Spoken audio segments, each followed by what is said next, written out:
Hello, world. How was your Monday going?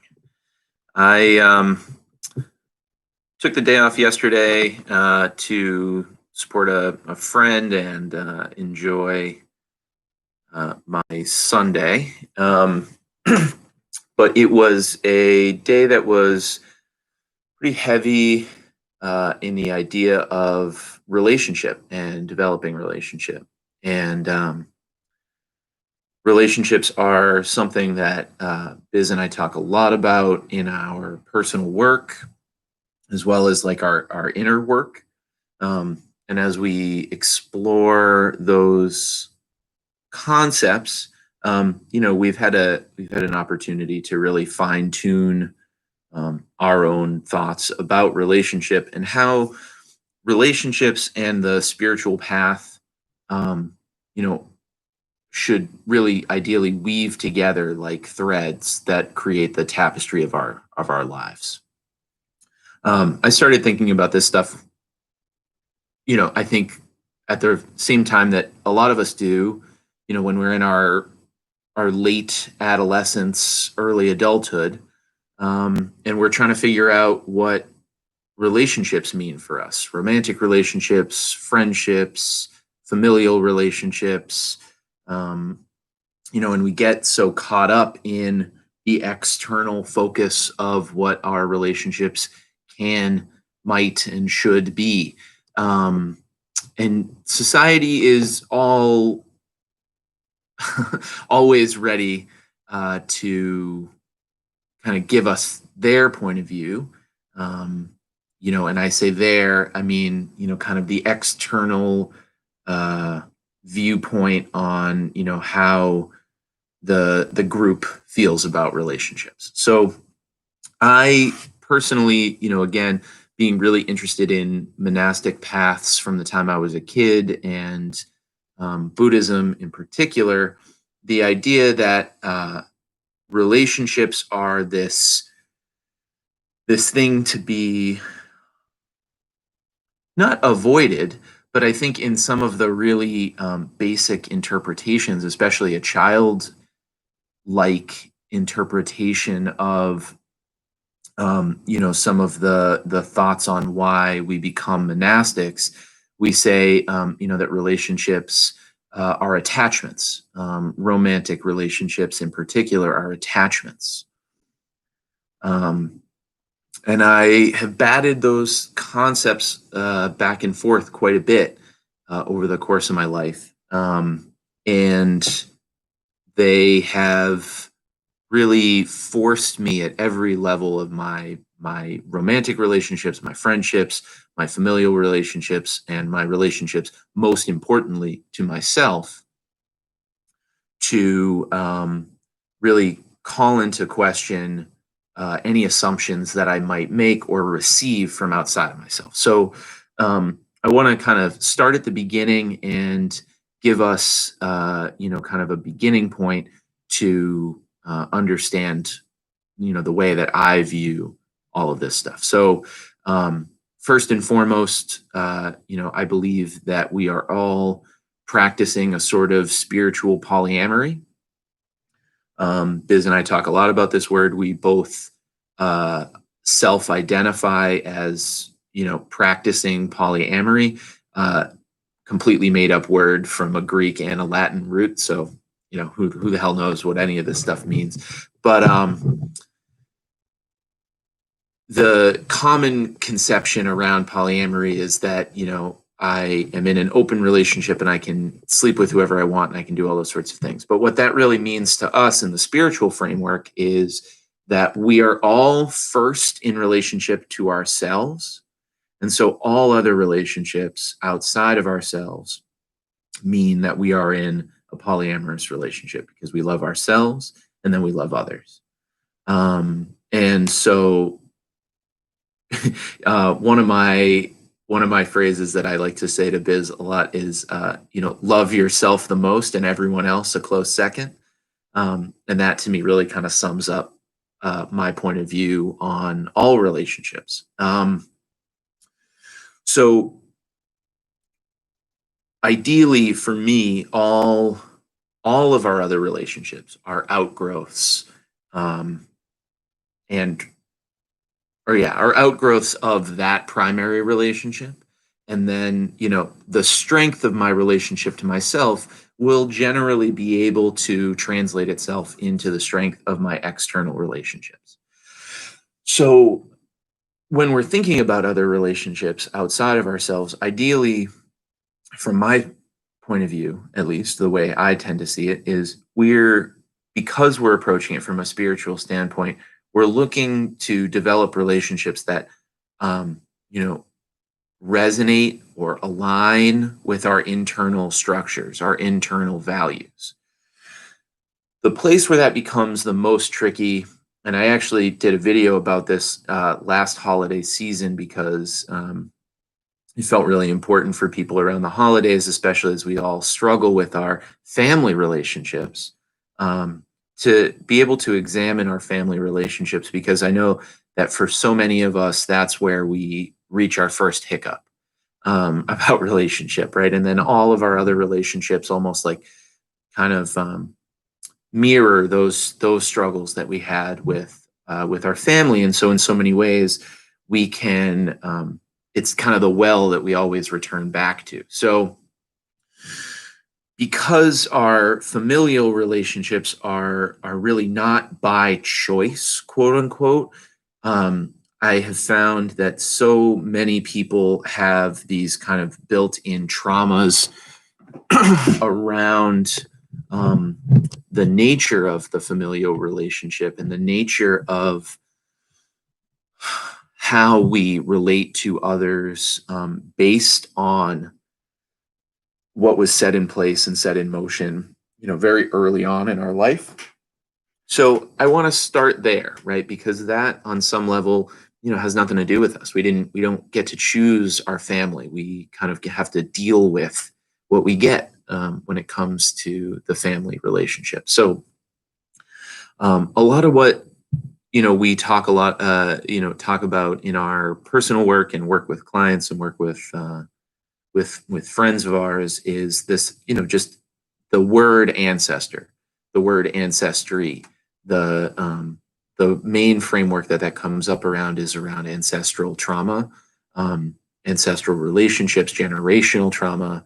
Um, but for me, that comes to my vernacular because I believe ancestry and our ancestral roots give us access to some really powerful internal concepts. So, exploring our ancestry, for me, is an access point for power that so often gets um, maybe hijacked by the fact that our family is who they are. And so many times we get sent away from our ancestry and kind of into the group or the society, the civilization that we find ourselves living within, because our familial relationships are largely unsatisfying or traumatic, for many of us. And um, so I want to be really sensitive to that. I've had students in the past who have really said, like, I don't resonate with the word ancestral because I had a really tough relationship with my mom or my dad. And that's a really legitimate thing. And it's important to remember that ancestry and our ancestors go back to one ancestor, right? It goes back to the first Homo sapien. Um, in my own personal experience of meditative states of awareness of this person, call them, first mother, first father, the first human as we understand human to hold their baby and to experience the same neurological, physiological responses to that baby that a mother today or a father today would feel. All of us go back to that first relationship, and we are all an outgrowth of that love, that transcendent love that has moved thousands of generations through time to arrive at us. is essentially what I believe we are engaging with ancestral work in order to find access to. That we all are humans, right? We, as a result of societal pressure and constructs of societal thinking, believe that the word, race has something to do with anything. The truth is that, I think someone recently made the great point that that word is actually ethnicity. Um, and that I always make the point we are one human species, right? We are a species, not many different races. There are more genetic differences, between lots of other creatures, but we are all Homo sapiens sapien. We are all human. And so as a result, whenever we get into ancestral work, we relate to the most recent rings, like I can trace my ancestry back to Sicily in the last, three generations. I can trace my ancestry back to the British Isles, on the other side of my family, um, you know, maybe closer to like six generations back. Um, so on one side of the family, I'm, and the one that I was mostly socialized in, I come from immigrants. From the other side, I come from more established um, immigrant groups that, just went back further. And so all in all, we're all, part of this churning, swirling humanness. And I like to kind of keep us centered on that when we're focusing on, ancestral work. It's all one ancestor. It's all one human species that we're connecting to. So relationship to self, relationship to family, relationship to this ancestral current, this concept of ancestry, um, which then leads us to kind of the relationships of choice, right? The beyond the relationships we have no choice about, we get to choose our friends, we get to choose our allies, we get to choose our romantic relationships and entanglements, we get to choose our relationships to organizations. And so the word that really informs my thinking about a lot of this is transactional. Um, are the relationships that we're forming in our lives transactional only? Or again, do they come back to this resonance or alignment concept, right? And so much of the way that we're taught to form relationships are, is this relationship going to give me the thing I want?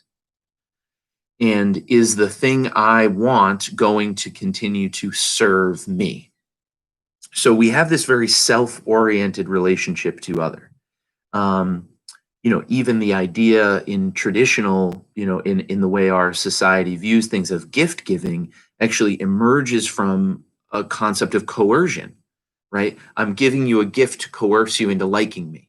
Um, for me, in the spiritual sense, we make offerings to spirits.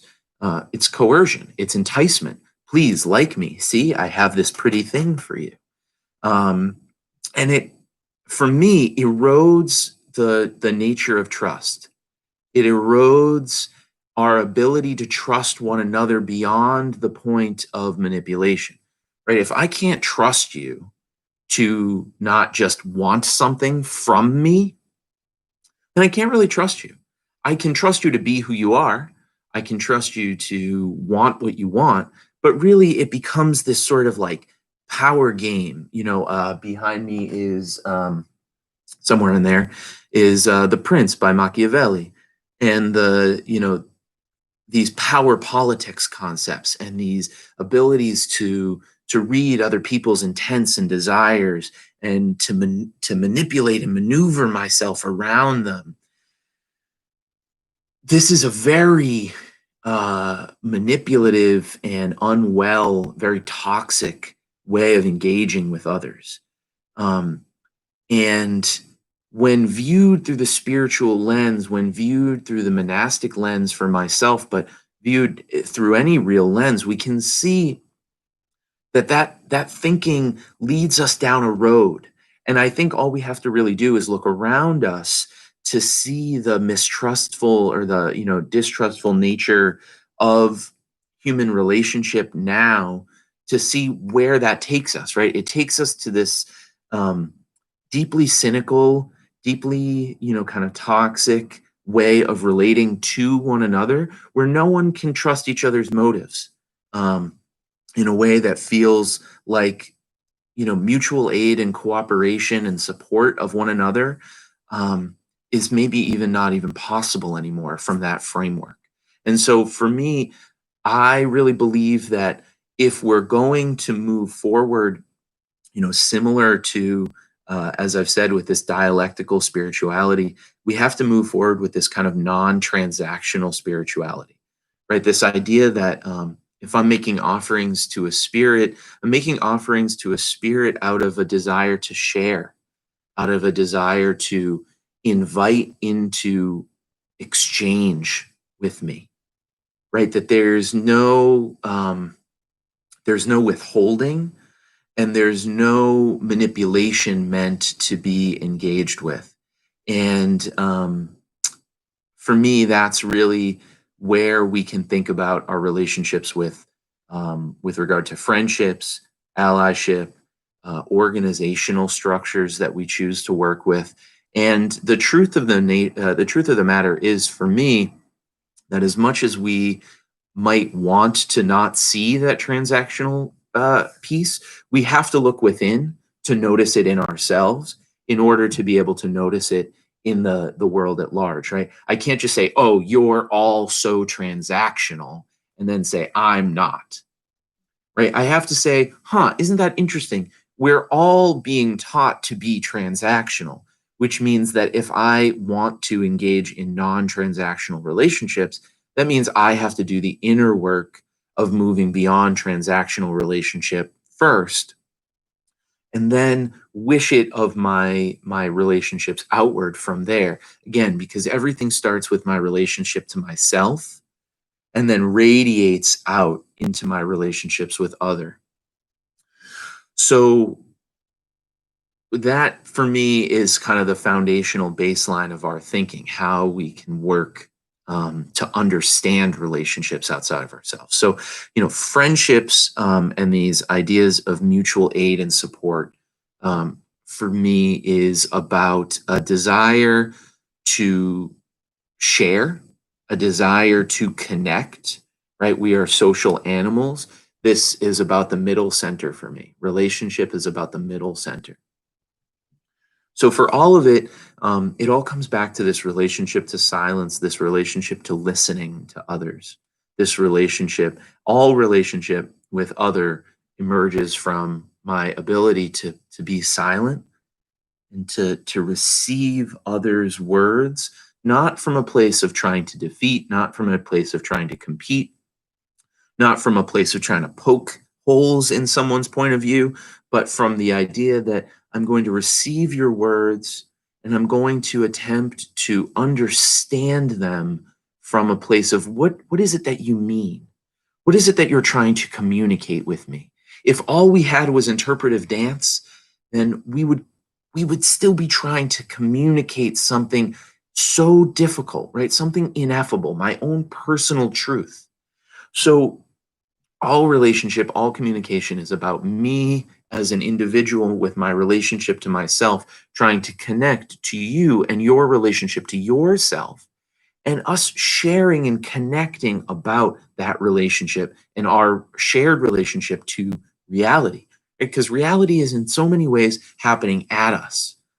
And so we are having to negotiate the treacherous nature of life, and it's inherently our interest as mammals to share and to process our experience of reality together.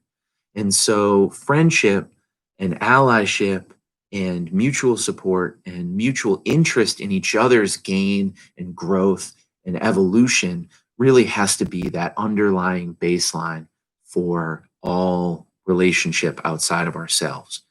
Do you inherently have see value in me? Do I inherently see value in you?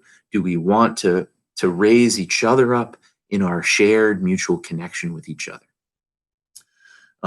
And that for me is the entryway into friendship, into connection of human relationship. And then we get into this idea of romantic relationship. Romantic relationship is such an interesting concept. In particular, in religious frameworks, there is a natural connection to childbirth and child rearing for so many reasons. Obviously, from certain material reductionist frameworks, that's the only point of relationship, right? Is that we have a baby and then we raise that baby and then that baby goes on and we die. And that's how the human species continues.